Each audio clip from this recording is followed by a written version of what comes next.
Hello, it's Sandy from Talk of Thailand again, and yesterday I made a video about the dangers of buying property, houses from supposed expat experts here in Pattaya and here in Thailand, and sometimes not getting the sort of value that you would expect from people that call themselves professional house builders. Why did I do that? Well, let me tell you. About 5 years ago, I decided I wanted to move house from where I am now because I got a garden here but I got no swimming pool, and I just thought it would be nice to have a private swimming pool. Albeit here I have a community swimming pool 1 minute's walk away, but I thought it would be nice to have a private swimming pool. So I went on the lookout for properties and I found what I thought was the ideal property. It was expat built, expat managed, and it was a bloody disaster. If you want to know why, just keep watching and you'll see why.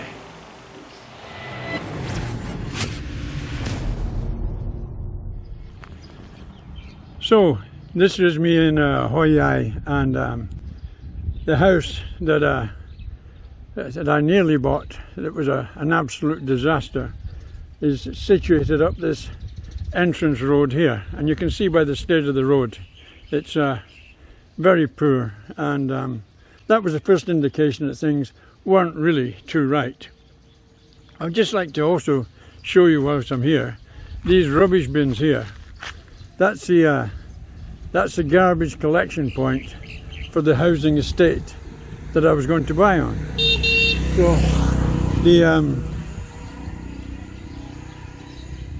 So if you wanted your rubbish taken away, you had to carry it from the house all the way down the lane and deposit it here. And this was apparently because that the developers, the expat developers, had not come to the proper arrangements with the planning committee. So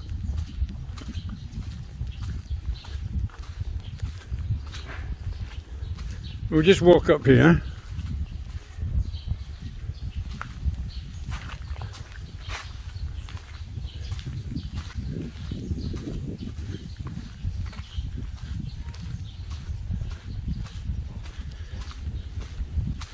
Now, there were a lot of problems with this house, and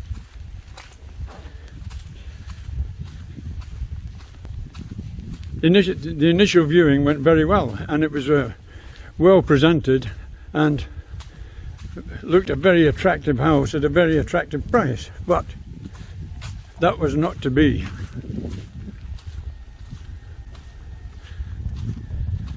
Now, this used to be called 43 Hoi Ai. Somebody's taken away the TH. No, I'm talking about 5 years ago when I actually was thinking about moving in here. But in 5 years there's been no improvement. So this house that I bought is, what you see behind me here was an estate out in an area called Hoi Ai, which is to the east of Pattaya, about 20 minutes and a good drive to get from the town. So it's much further away from the town than I am now, which was one of the things that put me off it. But having looked at several properties that had swimming pools, etc., and value for money, this was just under 5 million baht, I think, and I thought for what was being offered sounded good, so I thought, let's go and have a look. Well, the first thing that hit me when I got to the property was that there was no real road into it. It was up a dirt track behind some other houses, and that was where the estate was, and it was called 43 Hoi Ai, and I think that was because probably the land was only registered for one house actually, but they were building several houses on that estate. It was actually a Belgian developer, I believe, and the estate manager that was building the houses was an Australian. Both of them were a pair of tossers actually, because they didn't have a clue what they were doing. Anyway, I'm going off at a tangent and I shouldn't, so let me get back to the story. So when we got to this dirt lane leading up to the house, we went up there and we found this 43 Hoi Yai estate, and we went in there, and the house looked every bit as good as it did in the pictures. It had a large area, had a nice sized swimming pool. It had another building that had been converted into a sauna, and it was 3 bedrooms and a bungalow, and it seemed absolutely ideal. And the current owner was a Canadian chap who also turned out later to be another tosser, put it that way. So anyway, we looked around this house and we thought about it, and it was being marketed by a very reputable estate agents in Pattaya. I'll give them a plug because they deserve it. Coastal Properties. They're worth contacting if you're looking for property. Anyway, it was being marketed by them, and they were more than helpful showing us various properties. But we liked this one, and I'll tell you what surprised me on the initial visit was it was very, very well presented. There was a lot of expensive furniture inside and expensive ornaments, etc. And this Canadian kept saying, well look, and I said to him, I said, this looks very nice. He said, it is what it is. You buy it and that's what you get. I said, okay, that sounds even more attractive for the price. So I thought, this has got a real possibility. So we said we'd let them know in a day or two, and we went off and we talked to him about it. And I got quite excited about this property actually, because it really looked very good.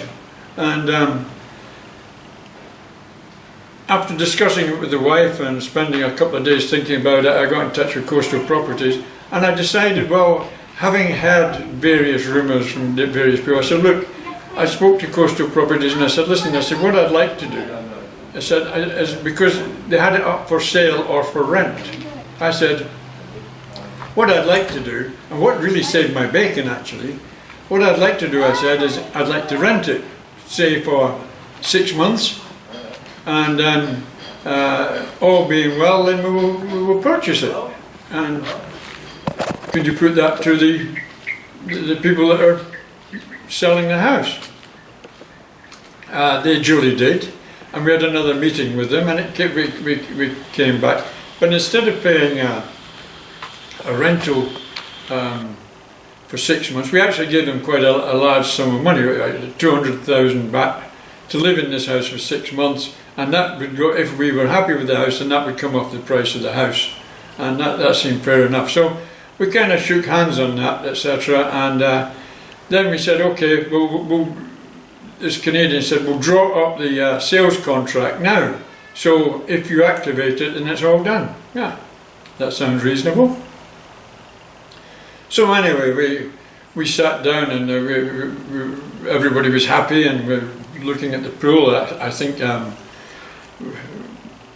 that was what the really big attraction. It was a lovely 15-metre pool actually, and we sat down and we were having a beer and talking about it. And this Canadian, all of a sudden, I saw he was going over the paperwork and crossing things out and putting lines through things.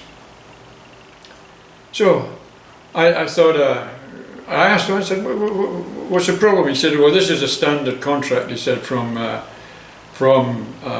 Coastal Properties, and I just want to make sure it's right for both of us, blah, blah, blah. And I want them to adjust it. Okay, and I didn't think much more of it actually. So we got done it, and then we changed the money, and we got the keys, and they went off, and we were left with this house. So the first thing we had to do was to get the funds to buy this house, which meant I had to sell the house I have here in Soi Siam Country Club. So we put that on the market and put that up for sale. And obviously there's a bit of work to get it presentable for people to come around and look at. And we know we're on a very popular area here, and we were fairly sure it would sell quite quickly. And the house was very, very good actually. So anyway, we moved in, and then as I say, it was our saving grace that we had this get to know period before we committed to buy. And the more we lived there, the more the things became evident that not everything was right, and I could see that the marketing aspect was that they had done the place up very, very nice with nice ornaments, nice furniture, with the objective of selling it easily. And in actual fact, even with a non-builder's eye, but with an engineering eye, I saw that many things weren't right. And the first one that concerned me was the water system to the house. Now, they were taking water from the water table underneath the house, and that's quite common here. They put a hole down into the water table, and then they drop a deep well pump down, a waterproof pump, and drop that down into the well, and that pumps water from this is a normal system, that pumps water from the deep well up into a tank, and then it's transferred into the house under pressure by another pump that maintains the pressure, etc. Well, they hadn't done this. What they'd done is they just fitted one pump, and that was the pump that transferred it from the deep well into the house without an intermediary tank. And I wasn't concerned about the water under the ground running out, but this pump was never designed. Apparently the water table was about 9 meters below the house. Well, these pumps, these small pumps, are not designed to give you a lift of water from that distance underneath. They were never designed for that, and that's why people put in deep well pumps that can pump, strong pumps that can pump the water up to the surface, and that's a common thing. So that was the first concern I had. They also had water filters in there that I found were pretty badly clogged up, actually, and that concerned me as well. So obviously the water that was getting pumped up and put through these filters wasn't that terribly clean, actually. And also in the house, when you run the taps, the water had a bad smell as well. Another consequence of the water was with my daughter, who was only months old then, and was getting bathed in a plastic bath. Her skin started coming up in rashes, and we got quite concerned about it, why this was, and we took her to the clinic eventually, and they said, well, it looks like she might be getting some infection from the water. Oh my Buddha. So that was a concerning point, a real concerning point, actually. Now, the next thing was the glazing in the house. The glazing in the house. There's lots of windows there, nice big double doors, fully glazed, etc. Except that it was very cheap glazing that was in it. It was a single glazing with a reflective film attached to the front of the glaze to try and reflect the heat. Virtually ineffective, I would say. So all these big double doors that led from the bedrooms out to the swimming pool also let in extremes amount of heat. The way to get around that was to put heavy drapes inside and keep them closed all the time. And that made the house very dark. So if you wanted a house that had anywhere near a normal temperature, you had to keep all the curtains closed and all the doors closed and all the air conditioning on. Either that, or you open the doors, open the curtains, and the heat came up absolutely tremendously fast and made the house uninhabitable during the day. It really did. So we then had to, there was a nice big sitting area at the back of the house, so we built a kitchen and sitting area out there that we could sit in during the day, and we could eat meals, etc., and cook meals out there, and we didn't need to use the house. But that was defeating the object, of course, of having the bloody house. But anyway, that was the next big thing, is that the house should have had at least double glazing in it, and good, effective, heat-resistant, heat-shielding double glazing, like my house here in Siam Country Club has and had when we bought it. And we didn't realise what a value that was actually until we went to this house in Hoi Yai. So the house was boiling hot. Now then, the finish to the actual fabric of the house. All the doors and door jambs around the doors were all plastic. And they'd rented this house previously to some couple who had had a major domestic before they moved out, and actually smashed one of these doors up badly. And they were having trouble finding a replacement door. And I did state that I wasn't too happy with plastic doors. We don't have plastic doors here. All our doors are good quality wooden doors. And they said okay, they were going to get it repaired within a few days of us moving in. But we were in there for nearly 6 months and it never got repaired, and it was something else that niggled at me every day. The swimming pool, that was okay, that was good. The big yard that we had was suitable for a couple of cars parking in there. That was okay. The next problem I had was television and Wi-Fi. Now, because this was well off the beaten track and up this unlisted, unprepared road to lead to the housing development, there was no cable TV or Wi-Fi available for this estate.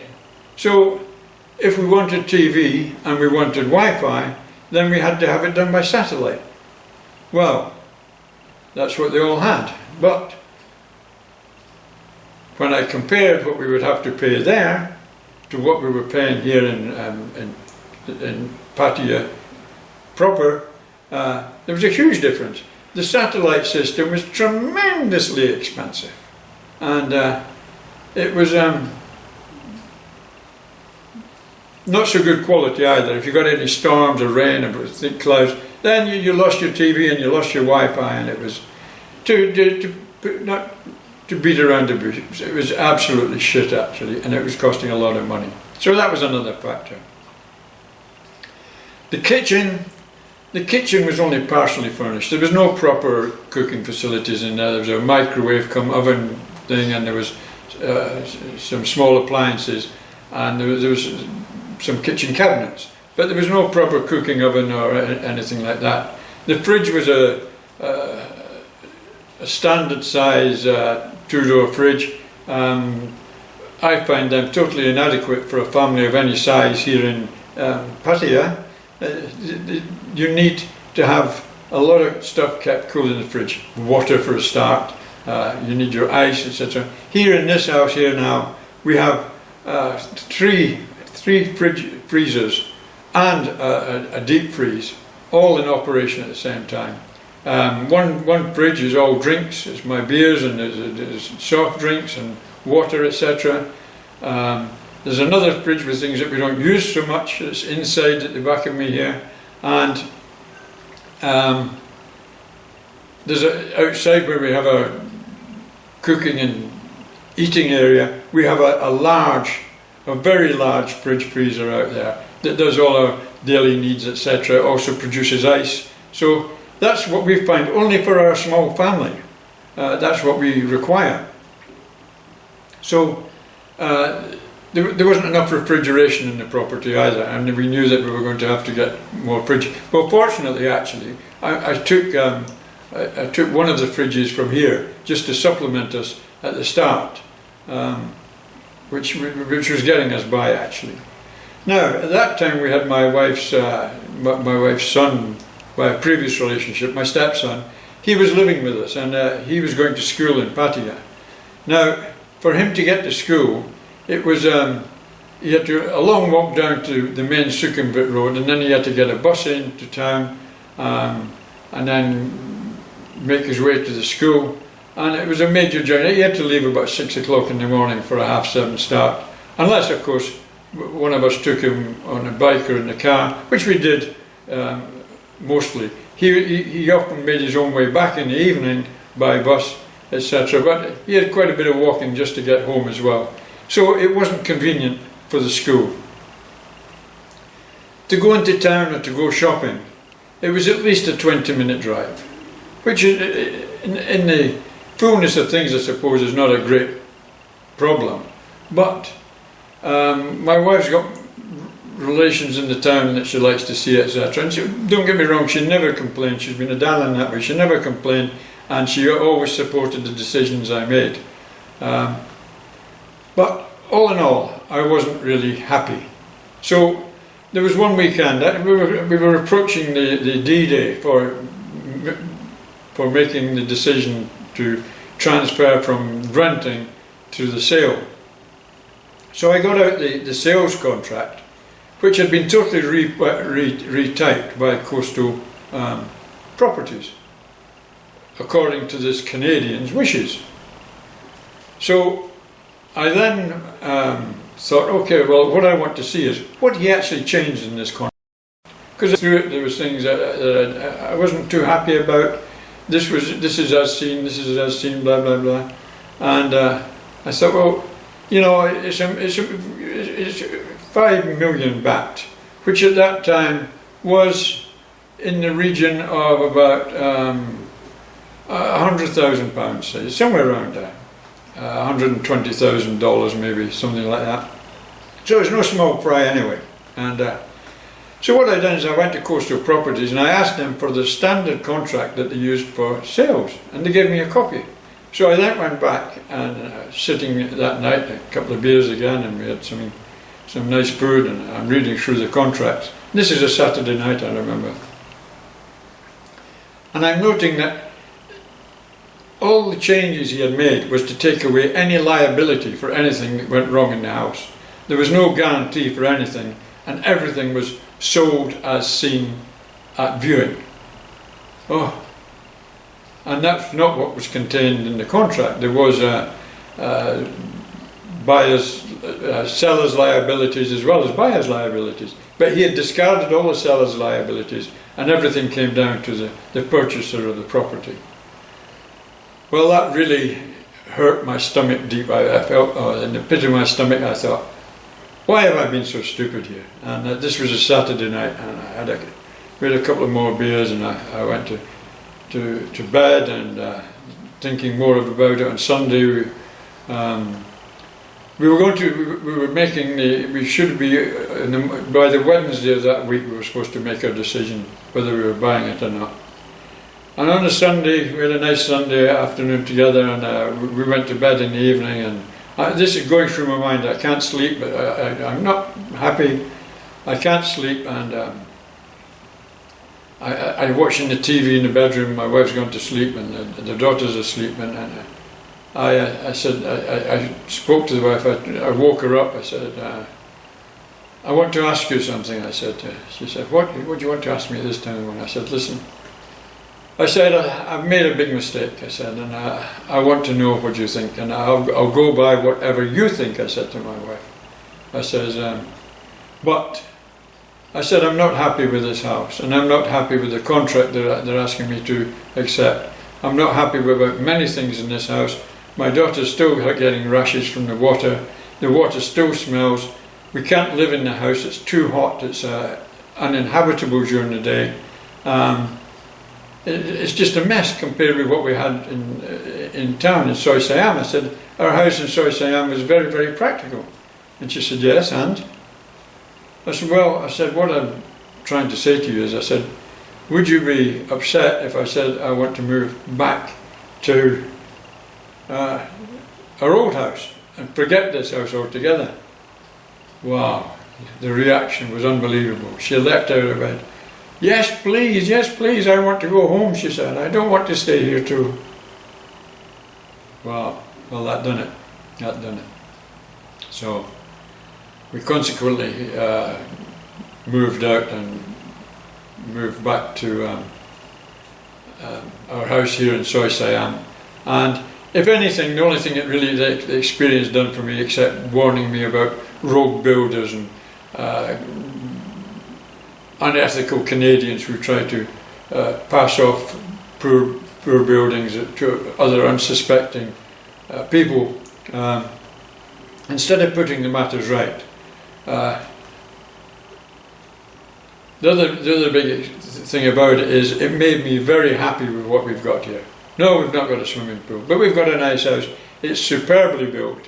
That's also been built by an expat who obviously knew what they were doing.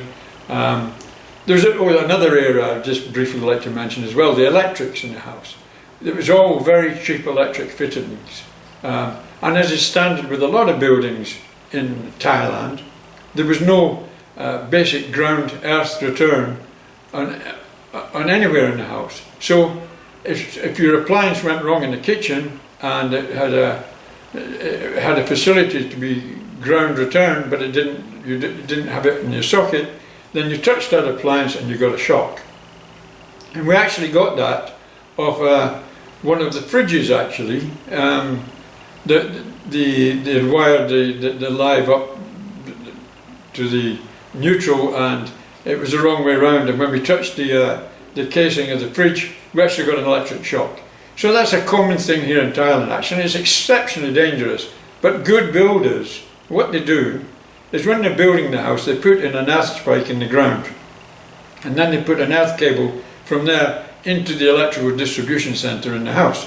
So all your house is probably earthed down like you find them in Europe and other Western countries that have the necessary safety standards. And that was another point to note. So if you're looking for a house, now and you're thinking about renting one or buying one, take this video's tips and look at the aspects that I've mentioned. Look at the insulation in the house. Here we have good roof insulation. We've got double glazing all around. We've got good effective double glazing all around. We've got safety earth systems. We've got sufficient refrigeration. We've got a good water supply. We've got two water supplies actually. We've got a town water supply. We've got a large tank under the ground that's supplied from the village water. Now the village here, they take the water up from the water table below. They treat it all, they clean it all, and then they put it out around the estate. And we pay the same price for that water as the government charge for their water supplies. And it's actually better treated here. So there's things like that you've got to think about. Your water supply, your electricity supply. Also, if you're going to rent, what are you going to pay? Are you paying the standard electrical charges and standard water charges? I think it's law that they're supposed to charge that now, but I'm sure that not all do. They pay the electricity and then they mark it up and charge it onto you. In many cases I know of, but that's actually illegal now. So, just to summarise, this estate, it could have been a wonderful estate. Oh, yeah, it could have been a wonderful estate, but it wasn't. And it wasn't because the planning looked okay, but the submission of the plans and the agreement with the plans with the relevant government departments was not agreed, and therefore they never got a proper access to the estate. And there was no garbage collection to the estate. We had to walk a few hundred yards down to the main road and deposit our rubbish there, which is always a pain in the ass when it's raining at night, etc. But I've been back to the house today because I wanted to make a video to show you the layout, because it was a very nice layout actually, but I was shocked and horrified when I got back to it that the house no longer exists actually. The plot exists and all the neighbours are still the same, but the house itself was purchased after we gave it up by a gentleman from Holland, and this guy lived in it for a couple of months, and he obviously, I think, experienced the same as us, and he totally demolished the whole property, which was pretty new but very badly built, and he's built a huge building in its place. It's got gymnasiums, he's got a bigger swimming pool, more bedrooms, and it looks a far different place. It's like a fortress now actually, but I'm told that it's all very well built, and I would hope it is. So I couldn't take the video to show you, but you see the plot as it is now, and that's it. So that's the end of the video. And renting or buying, all these aspects I have mentioned here are important for both applications. So take heed and be safe. Thanks for watching.